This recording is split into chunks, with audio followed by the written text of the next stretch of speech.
नमः शिवाय। आप सभी पर उमापति शंकर भगवान की कृपा सदा सर्वदा बनी रहे। प्यारे भक्तों, आज आप सभी जानेंगे सावन सोमवार व्रत की विधि और श्रवण करेंगे कथा। साल 2024 में 22 जुलाई का दिन शिव भक्तों के लिए बेहद खास है, क्योंकि इस दिन से सावन माह की शुरुआत हो रही है। ये माँ भोलेनाथ की पूजा अर्चना को समर्पित है।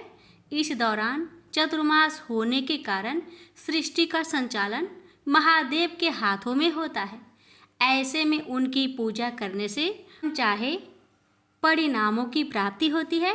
सावन माह में आने वाले सभी सोमवार को व्रत रखने का विधान है।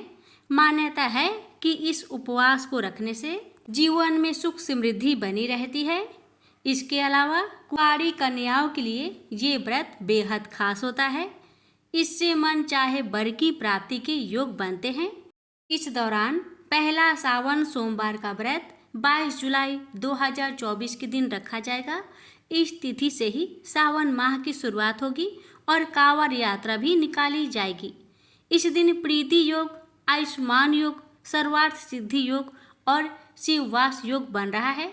ऐसे में शंकर जी की पूजा करना लाभदायक रहेगा। हालांकि कुछ लोग पूजा में ऐसी गलतियां कर देते हैं जिससे संपूर्ण फल की प्राप्ति नहीं होती।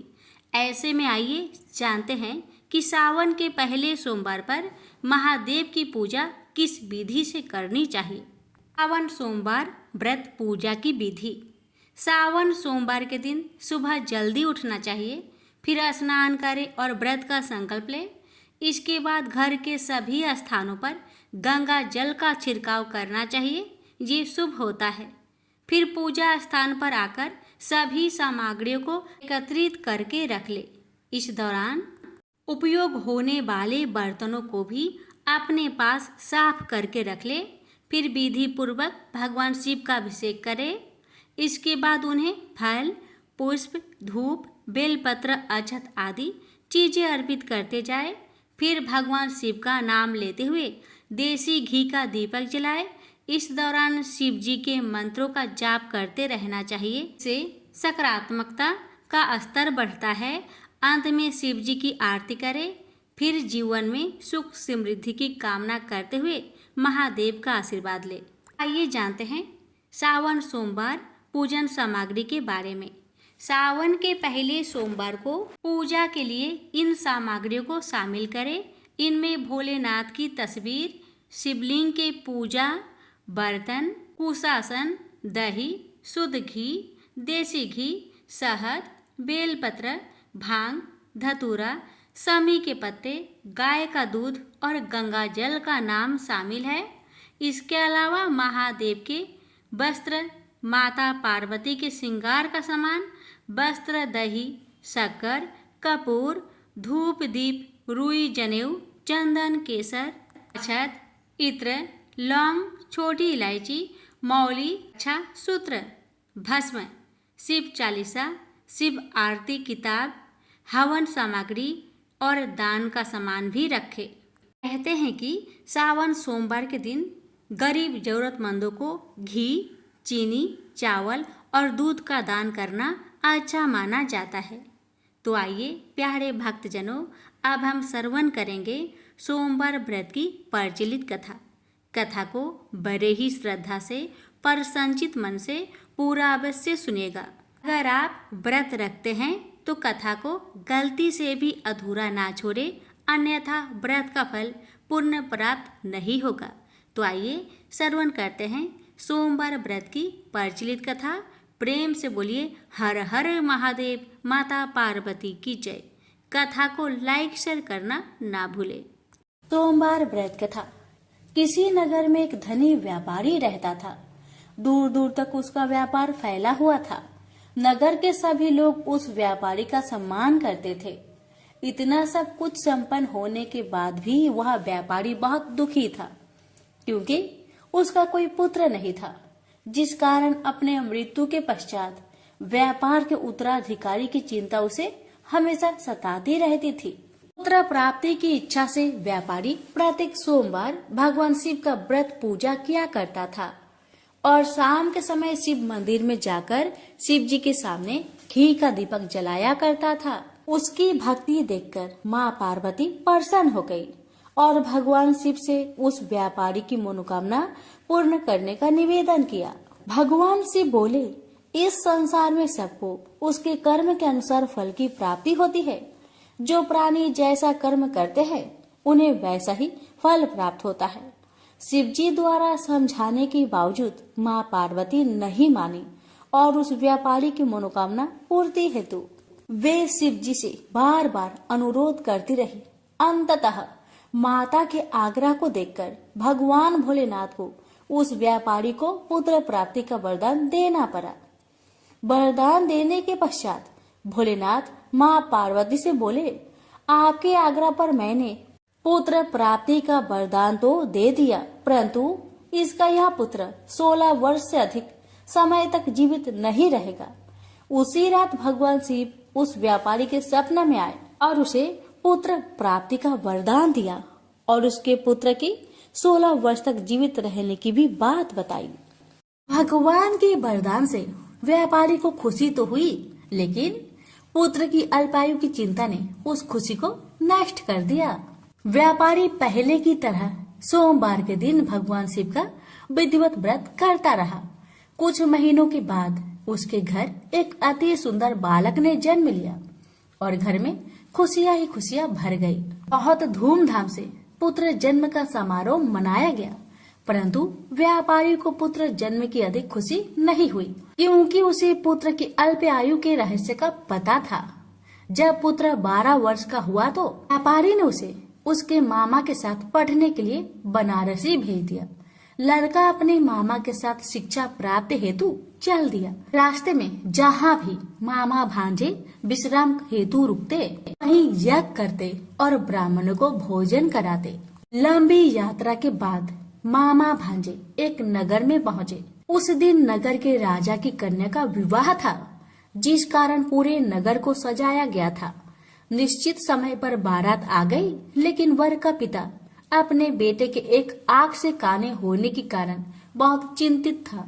उसे भय था कि इस बात का पता चलने पर कहीं राजा विवाह से इनकार न कर दे, इससे उसकी बदनामी भी होगी।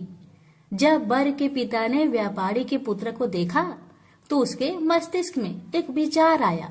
उसने सोचा, क्यों ना इस लड़के को दुल्हा बनाकर राजकुमारी से विवाह करा दूं।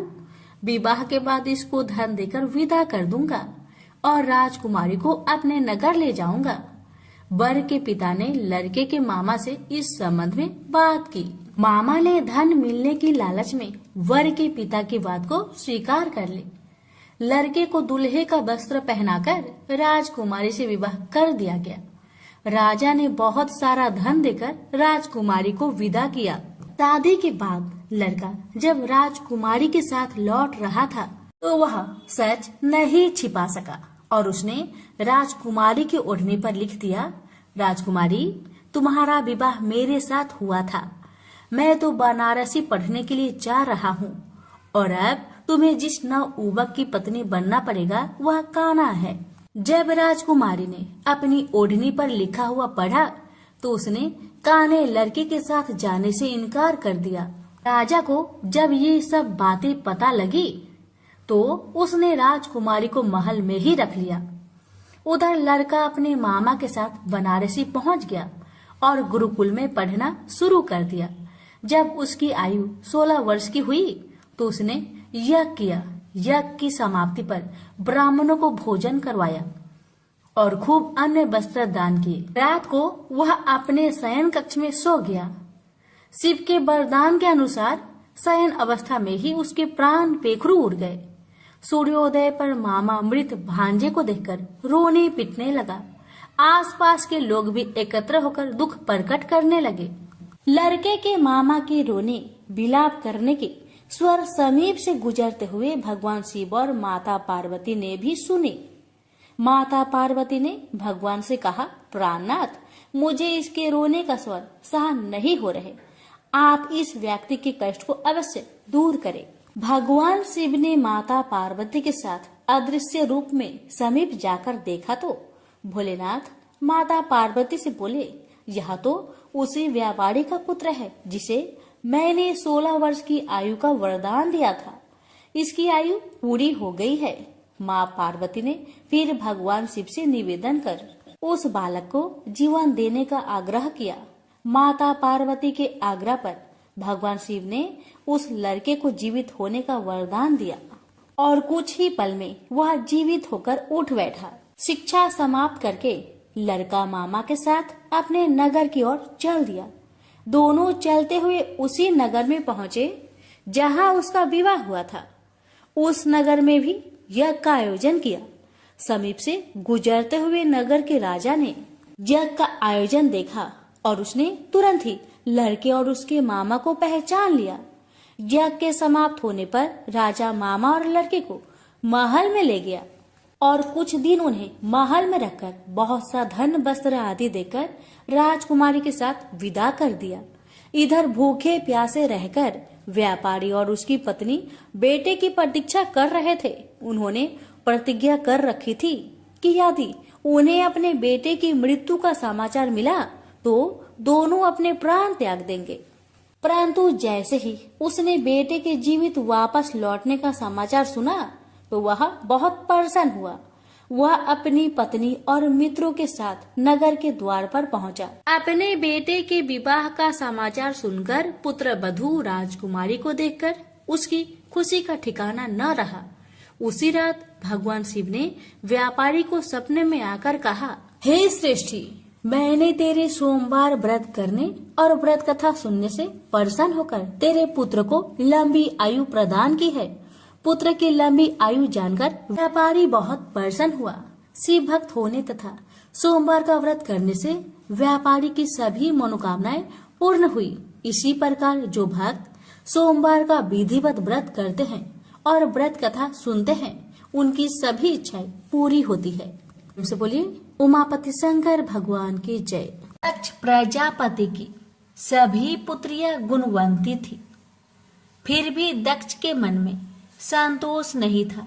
वे चाहते थे उनके घर में एक ऐसी पुत्री का जन्म हो जो सर्वशक्ति संपन्न हो एवं सर्व विजयिनी हो। अतः दक्ष एक ऐसी ही पुत्री के लिए तप करने लगा। तप करते करते अधिक दिन बीत गए तो भगवती आद्य ने प्रकट होकर कहा, मैं तुम्हारे तप से प्रसन्न हूँ। तुम किस कारण तप कर रहे हो? दक्ष ने तप करने का कारण बताया तो माँ बोली, मैं स्वयं पुत्री के रूप में तुम्हारे यहाँ जन्म धारण करूंगी। मेरा नाम सती होगा। मैं सती के रूप में जन्म लेकर अपनी लीलाओं का विस्तार करूंगी। फलतः भगवती आद्य ने सती रूप में दक्ष के यहाँ जन्म लिया। सती दक्ष की सभी पुत्रियों में सबसे अलौकिक थी। सती ने बाल्य अवस्था में ही कई ऐसे अलौकिक आश्चर्यचकित करने वाले कार्य कर दिखाए थे जिन्हें देखकर स्वयं दक्ष को भी विस्मय होता था। जब सती विवाह योग हो गई तो दक्ष को उनके लिए वर की चिंता होने लगी। उन्होंने ब्रह्मा जी से इस विषय में परामर्श किया।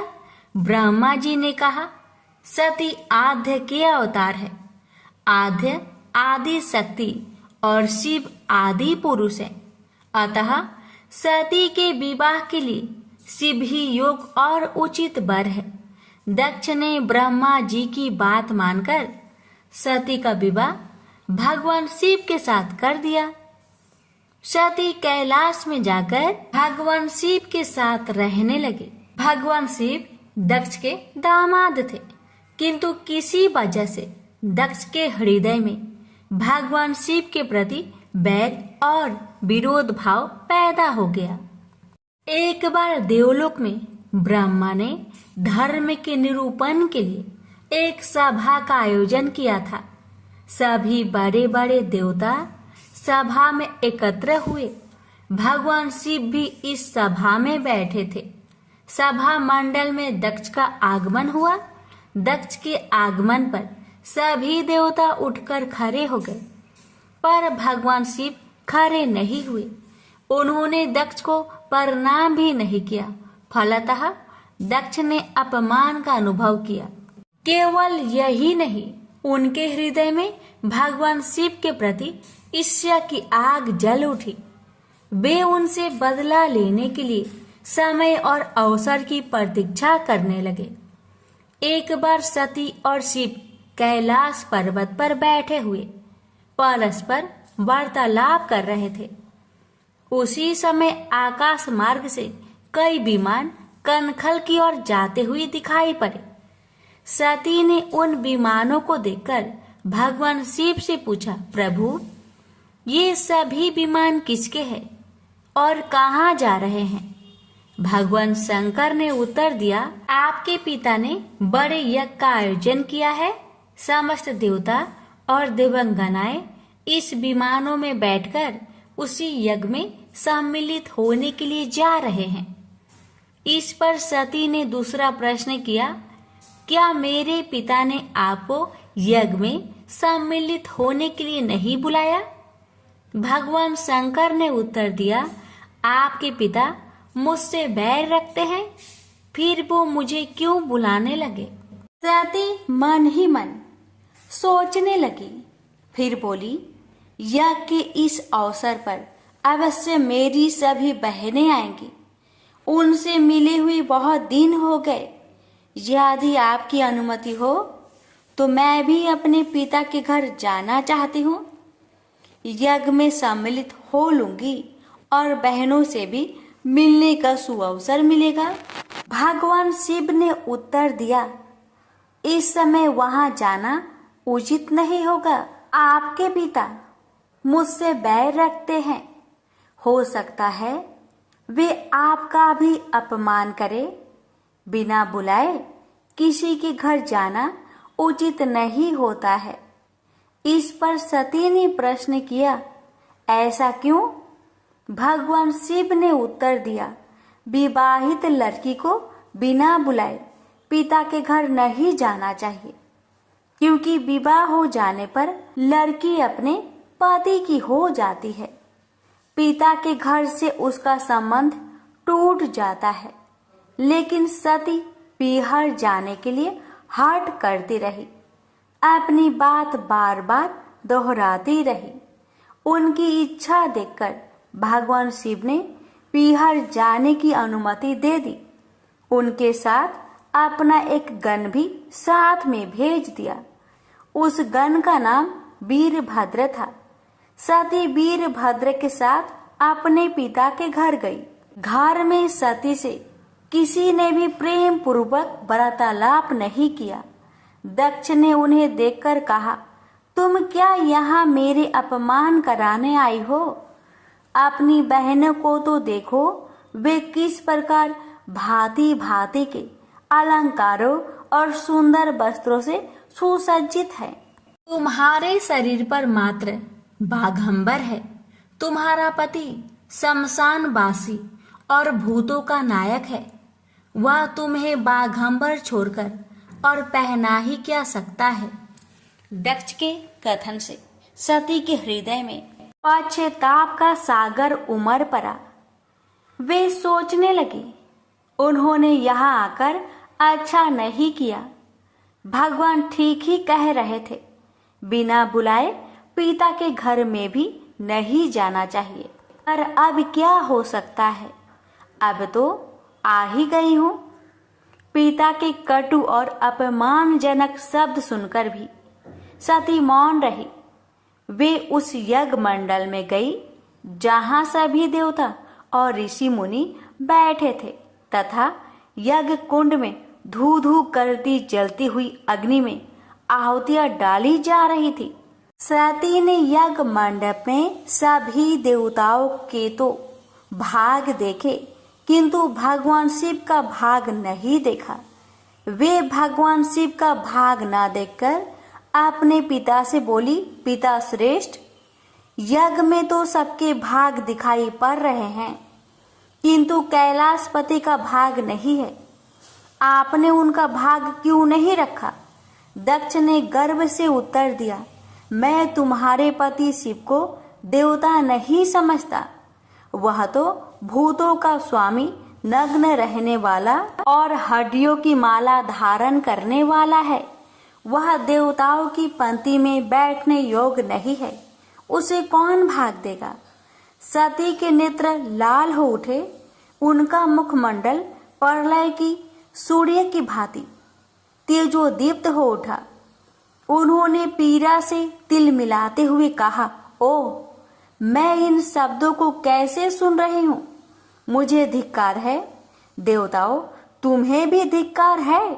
तुम भी उन कैलाशपति के लिए इन शब्दों को कैसे सुन रहे हो, जो मंगल के प्रतीक है और जो क्षण मात्र में संपूर्ण सृष्टि को नष्ट करने की शक्ति रखते हैं। वे मेरे स्वामी हैं। नारी के लिए उसका पति ही स्वर्ग होता है। जो नारी अपने पति के लिए अपमानजनक शब्द को सुनती है, उसे नरक में जाना पड़ता है। पृथ्वी सुनो, आकाश सुनो और देवताओं तुम भी सुनो। मेरे पिता ने मेरे स्वामी का अपमान किया है। मैं अब एक क्षण भी जीवित रहना नहीं चाहती। सती अपने कथन को समाप्त करती हुई यज्ञ के कुंड में कूद पड़ी। जलती हुई आहुतियों के साथ उनका शरीर भी जलने लगा। यज्ञ मंडप में खलबली पैदा हो गई। हाहाकार मच गया। देवता उठकर खड़े हो गए। वीरभद्र क्रोध से कांप उठे। वे उछल उछल कर यज्ञ का विध्वंस करने लगे। यज्ञ मंडप में भगदड़ मच गई। देवता और ऋषि मुनि भाग खड़े हुए। वीरभद्र ने देखते ही देखते दक्ष का मस्तक काट कर फेंक दिया। समाचार भगवान शिव के कानों में भी पड़ा। वे प्रचंड आंधी की भांति कनखल जा पहुंचे।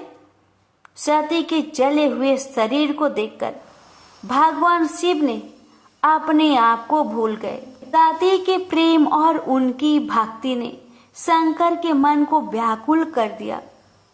उन शंकर के मन को व्याकुल कर दिया जिन्होंने काम पर भी विजय प्राप्त की थी और जो सारी सृष्टि को नष्ट करने की क्षमता रखते थे।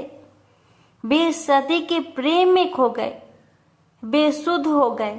भगवान शिव ने उन्मत्त की भांति सती के जले हुए शरीर को कंधे पर रख लिया।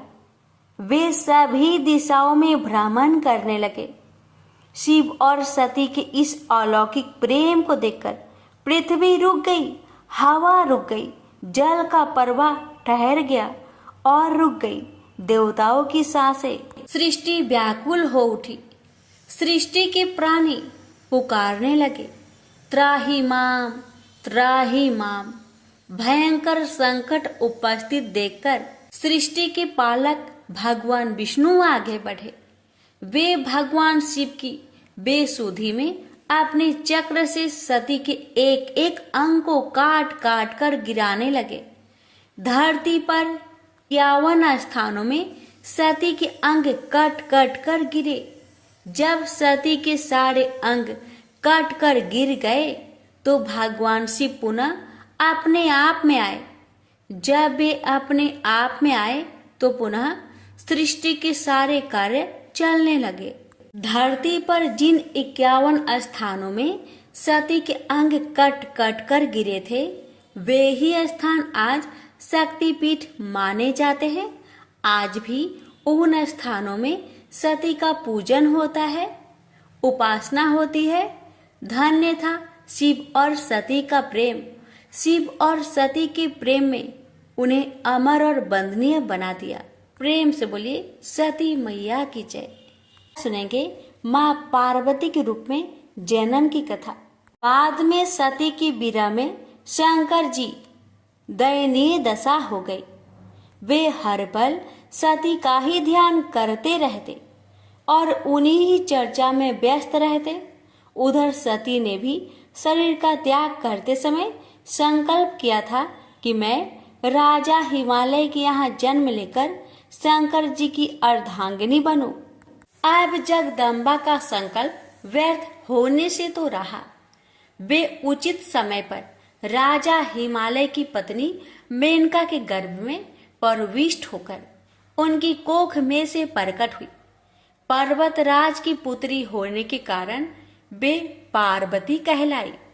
जब पार्वती बड़ी होकर सयानी हुई तो उनके माता पिता को अच्छा वर तलाश करने की चिंता सताने लगी।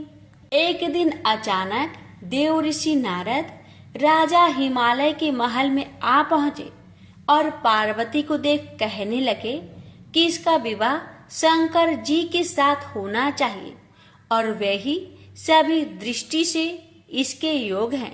पार्वती के माता पिता के आनंद का यह जानकर ठिकाना ना रहा कि साक्षात जगत माता सती ही उनके यहाँ प्रकट हुई है।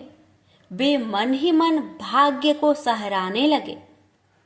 एक दिन अचानक भगवान शंकर सती की बिरा में घूमते घूमते उसी प्रदेश में जा पहुंचे और पास के ही स्थान गंगा अवतरण में तपस्या करने लगे। जब हिमालय को इसकी जानकारी मिली तो वे पार्वती को लेकर शिव जी के पास गए। वहां राजा ने शिव जी से विनम्रता पूर्वक अपनी पुत्री को सेवा में ग्रहण करने की प्रार्थना की। शिव जी ने पहले तो आनाकानी की, किंतु पार्वती की भक्ति देखकर वे उनका आग्रह न टाल सके।